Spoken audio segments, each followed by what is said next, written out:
Yeah, it was a great retreat. I didn't know what to expect. With I compare it to baseball because it just happened. With one of the all-star teams, I realized, right, some of these kids, this may be their only chance to do something great or something like that, and I don't want to be the one to mess it up, right? I don't want to upset a bunch of people. So the weight of that, of all these kids' futures potentially, right? I don't want to be the bad guy or the guy who leads them astray. Kind of hit me just as I was planning for practices and different things. I was in communication with Pastor Kirshner at that time of just how I was feeling on things and just asking for prayer. And man, God just kind of relieved all that stress and just let me go forward. But I felt something similar like Monday or Tuesday of this last week, just as we're getting ready to go.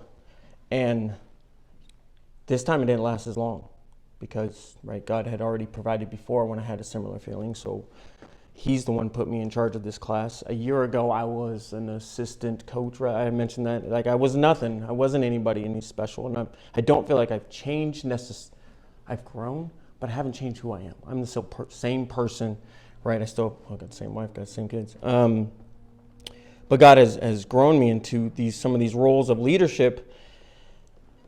And it's kind of weird in a way, to be completely honest. Because I really feel like it wasn't that long ago I was sitting in those chairs in this church, same church, potentially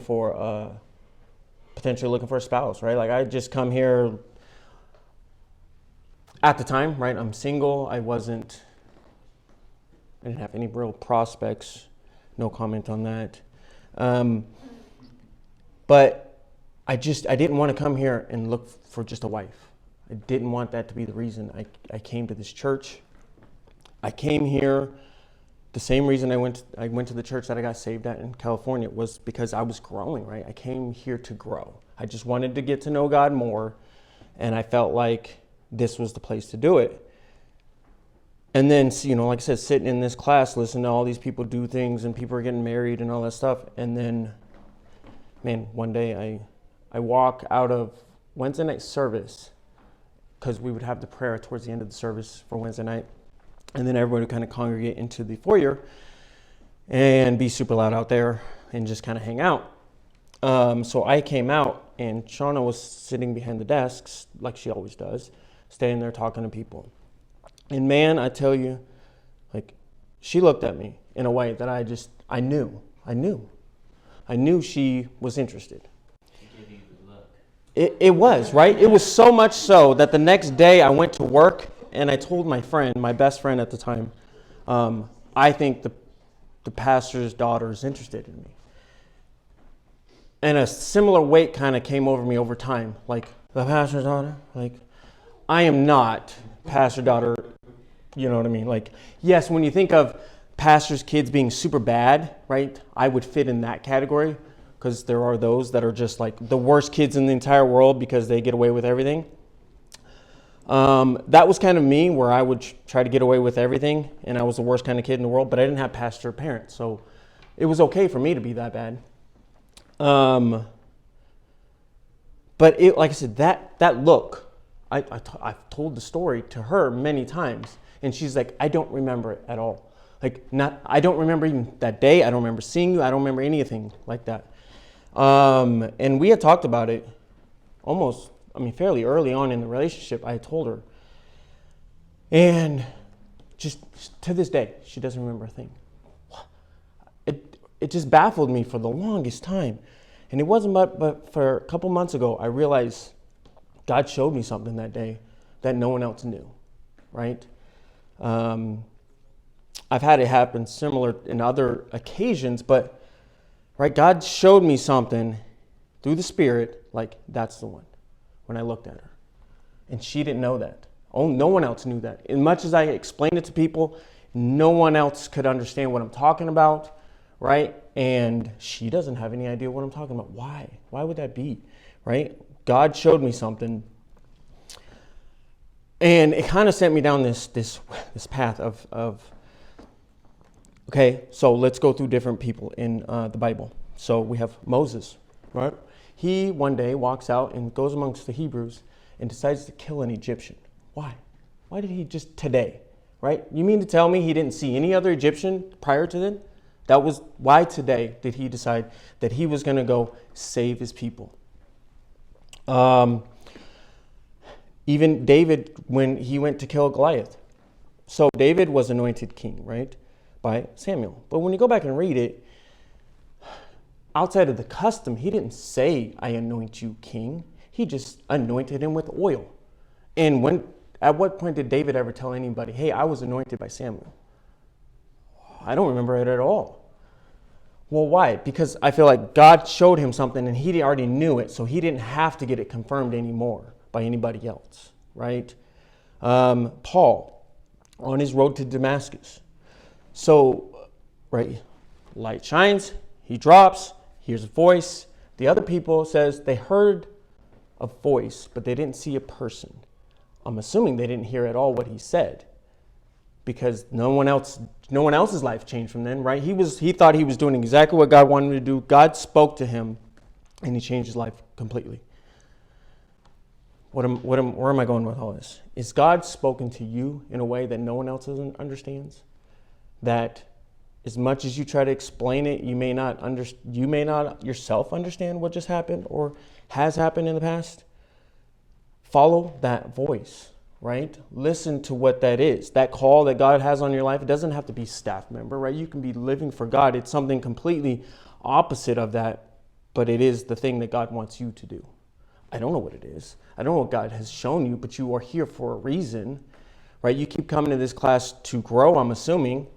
Otherwise, you wouldn't be here. You have all the time in the world. You have everything under the sun to do with your time, but you come here to this class. You come to the retreat, right? Has God spoken to you about something that you can't explain? It's kind of an odd thing to even bring up, but again, I didn't want to go to this lesson. I didn't want this to be a lesson. I really feel like God led me down this path, and I had to get it to you as soon as possible, because I feel like it's important that you start to go where God wants you to go. And again, it doesn't have to be that you're on staff. I'm not on staff, right? Yes, I'm the pastor's son-in-law, but trust me, that gets me no favors in that regard.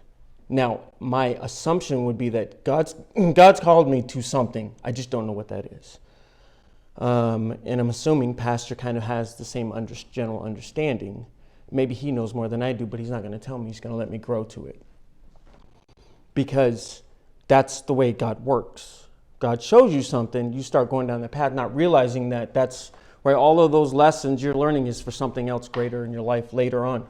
My wife was mentioned to me afterwards that the job that I got when I first came to this church at Milgard, it was after I came to this church, that job specifically got me the Boeing job, because it was all of the things that I did there were all the key words to get me into Boeing that I didn't realize I needed at the time. I put in the job that I had in that job, because when I went to Boeing, I walked around, I'm like, these are the exact same weirdos that were over at Milgard, but they're at Boeing and they're getting paid a little bit better, right? They're getting treated a lot better. At that time, Boeing treated us 100 times better. But right, all of that I went through that I hated. I was on third shift. I was graveyard shift when I was at Milgard. I despised it. I felt like they used me and abused me as what I did for them. And I just felt like I didn't feel like I'd grown at all from that. But little did I know that was the thing, right, that led me to the job that I now have, right, 13, 14 years later. Right, that I have grown into this person. I've been able to do what I feel like is amazing things, to be able to build airplanes.